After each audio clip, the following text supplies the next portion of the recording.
But the thing that we are working with Jay Bhattacharya, the new NIH director, on with, as well as Secretary Kennedy, is looking at the gain-of-function research that, in the case of the Wuhan lab, as well as many of these other biolabs around the world, was actually U.S. funded and leads to this dangerous kind of research that, in many examples, has resulted in either a pandemic or some other major health crisis. Well, let me ask you specifically, because we already know that EcoHealth Alliance was partnering with this Wuhan lab to do gain-of-function research. That's right. We just have never been able to have somebody say, it was that exact experiment that led to this COVID bug. But have we gotten there? What's the new thing that you're digging in on? We are working on that with Jay Bhattacharya, and look forward to being able to share that, hopefully very soon. Okay. That specific link. Correct, between the gain-of-function research and what we saw with COVID-19. I mean, that would be extraordinary, because just so the audience knows, if that's true, if it was Peter Daszak's research with the Wuhan so-called bat lady that caused this pandemic, then we did fund it. Then Anthony Fauci helped fund the pandemic. The thing that he denied over and over and over to Senator Rand Paul's questioning. That's right, under oath.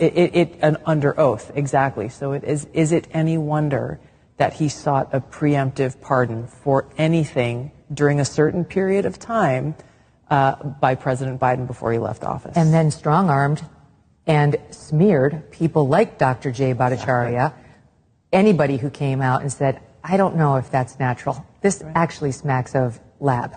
And the reason why this is so important is not just what happened in the past.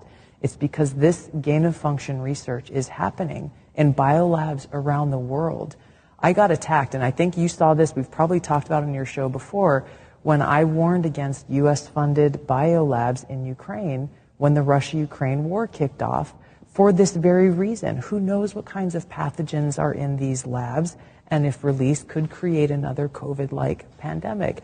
And for that, I was called a Russian asset. You're, trumpeting Putin's talking points, all of this nonsense, simply for speaking the truth and stating facts that, by the way, are still on U.S. Embassy Ukraine's website today about how the U.S. has funded these biolabs in Ukraine.